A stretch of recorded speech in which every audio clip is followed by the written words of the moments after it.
Hello friends, आप सब लोग कैसे हो। दोस्तों, आपने पिछले वीडियो में ये देखा कि हम लोग कैसे किसी प्रेजेंट वर्किंग डायरेक्टरी को हम लोग लोकेट कर सकते हैं, उसको देख सकते हैं। हमने ये देखा था कि जिस डायरेक्टरी में हैं उसमें हम लोग कौन कौन से फाइल फोल्डर है उसको कैसे लिस्टिंग कर सकते हैं, इसको भी देखा था हमने। डायरेक्टरी मैच करना, उसको डिलीट करना, ये भी हम लोग देख चुके थे। आज की इस ट्यूटोरियल में दोस्तों हम लोग ये देखेंगे कि हम लोग कैसे टर्मक्स में लिनक्स कमांड का उपयोग करके फाइल क्रिएट कर सकते हैं। ठीक है, फाइल क्रिएट कर सकते हैं, उसमें कैसे कंटेंट डाल सकते हैं। ठीक है, और एक फाइल से दूसरे फाइल में कैसे हम लोग डाटा को, जो कंटेंट है उसको कॉपी कर सकते हैं। एक डायरेक्टरी से दूसरे डायरेक्टरी में हम लोग कैसे उस फाइल को कॉपी कर सकते हैं, मूव कर सकते हैं, ये हम लोग आज देखने वाले हैं। तो दोस्तों, इस वीडियो को लास्ट तक देखिएगा, बहुत इंपॉर्टेंट है यदि आप लोग लिनक्स सीखना चाह रहे हैं उसके कमांड्स को। तो ठीक है, तो चलिए दोस्तों शुरुआत करते हैं। सबसे पहले अपने इस इंटरफेस में आ जाते हैं। ठीक है, स्क्रीन क्लियर कर लेता हूँ मैं। ठीक है, तो दोस्तों सबसे पहला जो कमांड है वो है हम लोगों का टच कमांड। ठीक है, तो दोस्तों टच कमांड क्या होता है। टच कमांड के द्वारा हम लोग क्या कर सकते हैं, ब्लैंक फाइल क्रिएट करते हैं। यदि आपको क्रिएट करते टाइम कोई भी डाटा इंसर्ट नहीं कराना है तो आप टच कमांड के थ्रू उसमें कर सकते हो। ठीक है, तो टच सबसे पहले तो मैं एक काम करता हूँ, जो मेरे पास जो फाइल है उसको मैं डिलीट कर देता हूँ। तो आप देखा था RM। ठीक है, RM के बाद मैं कर देता हूँ, यहाँ पास मेरे पास फाइल 1 है, इसको डिलीट कर देता हूँ तो वो हो गया। अब इसके बाद देखते हैं, नहीं है। ठीक है, तो क्लियर, तो देखते हैं,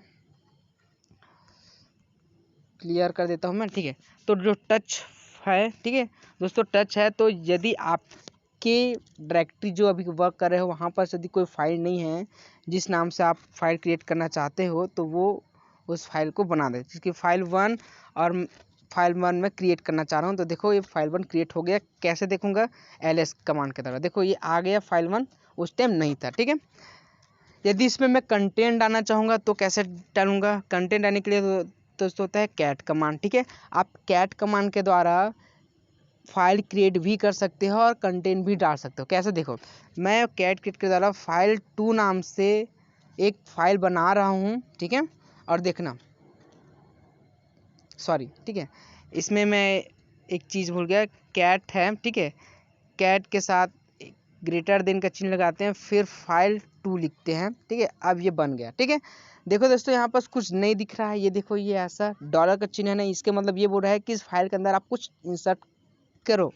तो चलिए कुछ इंसर्ट करते हैं। मैं इसको दे देता हूँ, इसका नाम दे देता हूँ मैं फाइल 2। ठीक है, फाइल 2 नाम से दे देता हूँ मैं। ठीक है, फाइल 2 नाम से दे दिया मैं ऐसा। ठीक है, इसको बोल देता हूँ दिस इज फाइल 2। ठीक है, ये मेरा फाइल 2 का कंटेंट है। ठीक है, अब यदि दोस्तों अब आपको बाहर आना कि बस अब मुझको इतना ही लिखना है, तो इसके लिए क्या करना है आप लोगों को, कुछ नहीं, बस एक बार शिफ्ट बटन प्रेस करना है, कंट्रोल बटन प्रेस करना है और D प्रेस कर देना है। ठीक है, आप यहाँ पास बाहर आ गए, देखो डॉलर का चिन्ह है वो सेव हो गया ऑटोमेटिक। ठीक है, अब उसको देखने के लिए क्या करेंगे, कैट कमांड यूज़ करेंगे और इसके बाद ये ग्रेटर देन का चिन्ह यूज़ नहीं करना है, केवल फाइल का नाम ही लिख देना है। ठीक है, F लिखूंगा, देखना आ जाएगा फाइल 1 2, तो 2 है ना मेरा, तो इंटर कर दो। देखो जो मैं लिखा था वही आया। यदि मैं कैट फाइल 1 कर दूं, ठीक है, तो देखना क्या आएगा, कुछ नहीं, क्योंकि मेरे फाइल 1 में कुछ है नहीं। तो इसमें यदि आपको कुछ कंटेंट ऐड करना है तो आप इसको लिख सकते हो ऐसा, कैट, जैसा आपने उसमें किया था। ठीक है, और ये होगा फाइल 1 हमारा। ठीक है, तो ये देखो ये पूछ रहा है कि आप इसमें कुछ डाटा इंसर्ट करो। ठीक है, तो मैं इसमें इंसर्ट कर देता हूँ, इसको मैं फाइल 1 दे देता हूँ नाम। ठीक है, और ये रहा हम लोगों का फाइल 1 वाला नाम। ठीक है, यहाँ से मैं बाहर चला जाता हूँ, कंट्रोल D। ठीक है, अब देखते हैं कि फाइल 1 में क्या है। ठीक है, अब फाइल 1 में क्या है, फाइल F लिख लिया, 1 लिख दिया, ये इंटर। तो देखो फाइल 1 में क्या है, फाइल 1 नाम से मैं जो लिखा था वो है। ठीक है, तो आप ऐसा करके मतलब कैट कमांड के द्वारा आप लोग फाइल क्रिएट कर सकते हो। क्रिएट करते टाइम ही आपको उसमें डाटा इंसर्ट कर सकते हो, कंटेंट इंसर्ट कर सकते हो। टच कमांड के द्वारा केवल आप फाइल क्रिएट कर सकते हो, उसमें इंसर्ट नहीं कर सकते जितने बार आप वो कर रहे हो तो ठीक है। इसके बाद देखते हो एक चीज़ और बता रहा हूँ, वैसे तो बहुत सारे यूजेस है कैट के, लेकिन एक चीज़ और बता रहा हूँ, आप लोग ध्यान से देखना। आप लोग क्या कर सकते हो कि अपेंड कर सकते हो या उसके आगे लगा सकते हो। जैसे कि मैं चाहता हूँ कि फाइल 2 में फाइल 1 भी आ जाए, ठीक है। जो फाइल 2 है उसमें इसमें जस्ट इसके बाद, ठीक है, जस्ट इसके यहाँ पास ये लिखा आ जाए। तो इसके लिए मैं क्या करूँगा, फाइल 1, ठीक है, फाइल 1 का जो कंटेंट है, ठीक है, वो कॉपी हो जाए या चला जाए उसमें फाइल 2 में, ठीक है। तो देखो वो आ गया। अब देखते हैं फाइल 2 में क्या है। अब फाइल 2 में देखो क्या है, देखो ये आ गया। ये फाइल 1 ये फाइल 2 का था, ये फाइल 1 का है, ठीक है। तो जो फाइल 1 में था वो इसमें फाइल 2 में आ गया, ठीक है। यदि हम लोग फाइल 1 को देखें कि फाइल 1 में भी क्या है, तो देखो अभी भी है। मतलब क्या हुआ कि फाइल 1 में जो कंटेंट था वो फाइल 2 में कॉपी हो गया। तो आप ऐसे करके मतलब कैट कमांड में इसका इस डबल ग्रेटर देन का यूज़ करके आप लोग क्या कर सकते हो, एक फाइल का डाटा दूसरे फाइल में कॉपी कर सकते हो। समझे, बहुत अच्छी बात, ठीक है। इसके बाद देखते हैं दोस्तों कि हम लोग एक और कमांड सीखते हैं अभी, कॉपी कमांड देखते हैं, ठीक है। कॉपी कमांड के द्वारा क्या कर सकते हैं, यही है कि आप एक फाइल का कंटेंट को दूसरे फाइल में कॉपी कर सकते हो, ठीक है। वो सीपी के द्वारा भी हो जाता है। देखो तो ये कैसे होगा देखते हैं, ठीक है। अब मैं सबसे पहले तो एक फाइल बना लेता हूँ, ब्लैंक फाइल, ठीक है, फाइल 3 नाम से। आपको समझ आ गया होगा कि मैं टच क्यों लिख रहा हूँ, क्योंकि मैं इसको खाली रखना चाहता हूँ, ठीक है। अब मैं सीपी कमांड के द्वारा, ठीक है, सीपी कमांड के द्वारा फाइल 1 में जो कंटेंट है उसको मैं फाइल 3 में कॉपी करना चाह रहा हूँ। तो ये किया मैं, ठीक है। अब देखते हैं चेक करके कि मेरा फाइल 3 में क्या है, ठीक है। ये इंटर, देखो फाइल 3 में क्या आ गया मेरा, फाइल 3 में क्या आ गया, जो फाइल 1 में था ना वो फाइल 3 में आ गया। तो ऐसा करके आप कॉपी कर सकते हो, ठीक है। इसके बाद देखते हैं मूव कमांड, ठीक है। तो मूव कमांड के द्वारा क्या कर सकते हो, तो आप 2 काम कर सकते हो आप बहुत अच्छे से। पहला चीज़ कि आप अपने फाइल का नेम चेंज कर सकते हो। दूसरा चीज़ क्या कर सकते हो, आप एक डायरेक्टरी से दूसरे डायरेक्टरी में भी अपने फाइल को मूव कर सकते हो, ठीक है। तो सबसे पहले ये देख लेते हैं कि कैसे हम लोग नाम चेंज कर लेते हैं, ठीक है।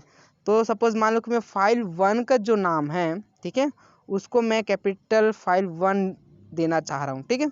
तो कुछ नहीं, बस ये करना होता है कि पहले मूव कमांड लिखते हैं, ठीक है। उसके बाद जिस फाइल में जो काम करना है उसको लिखते हैं और उसका नया नाम लिख दो, तो इंटर कर दो, ठीक है। तो देखो अगर ls कमांड करूँ तो देखो जो मेरा फाइल 1 था वो फाइल 1 ही है, मतलब उसका कैपिटल हो गया वो उसका नाम, ठीक है। फटाफट ये देख लेते हैं कि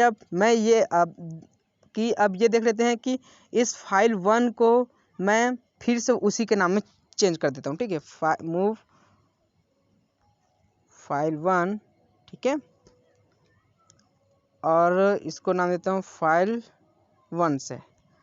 अगर ls कमांड लगाऊँ तो देखो क्या हुआ, नेम हुआ, चेंज हुआ, ठीक, बहुत अच्छी बात। इसके बाद हम लोग क्या कर सकते हैं, अब देख लेते हैं cd कमांड के द्वारा कि मेरा डायरेक्टरी 3 में कुछ है कि नहीं, ठीक है। देखते हैं कि नहीं, ठीक, कुछ है नहीं, देखो कुछ नहीं दिख रहा है ना, ठीक। देख लो आप लोग कि हम लोग डायरेक्टरी 3 में हैं, डायरेक्टरी 3 में है, लेकिन इसमें कुछ भी नहीं है। तो मैं क्या करना चाह रहा हूँ कि मैं जो डायरेक्टरी ठीक है, जो मेरा डायरेक्टरी है, ठीक है, अब मैं आ गया होम में आ गया, ठीक है, देखो, ठीक है। अब देखो मैं क्या करना चाह रहा हूँ, होम में जो मेरा फाइल 1 है वो मैं चाहता हूँ कि वो डायरेक्टरी 3 में चला जाए, मूव हो जाए। तो उसके लिए मैं क्या करूँगा, मूव, ठीक है, mv, ठीक है, फाइल 1 को डायरेक्टरी 3 में मूव कर दिया जाए। वो हो गया मूव, देखते हैं है कि नहीं। यहाँ पर देखो जब मैं ls कमांड लगाया था मूव के पहले तो यहाँ पर था, लेकिन अभी नहीं है, ठीक है, अभी वो नहीं है। अब देखते हैं डायरेक्टरी 3 में कुछ है क्या कुछ, ls कमांड करो, देखो ये आ गया, ठीक है। तो ऐसा कर आप लोग मूव कमांड के द्वारा क्या कर सकते हो, आप एक फाइल को या एक फोल्डर से या एक डायरेक्टरी से दूसरे डायरेक्टरी में किसी फाइल को आप भेज सकते हो। ठीक है, तो आज के लिए इतना ही। ठीक है, होप आप लोगों को अच्छा लगा, आपने कुछ नया सीखा होगा। यदि आप लोग कुछ नया सीखे होंगे तो ज़रूर इसको लाइक करना दोस्तों, और अपने ऐसे दोस्तों के पास इस वीडियो को भेजना जिसके पास कंप्यूटर नहीं, बेचारा कुछ करना चाहता है। ठीक है, तो बूंद बूंद से घड़ा भरता है दोस्तों। ठीक, थैंक यू।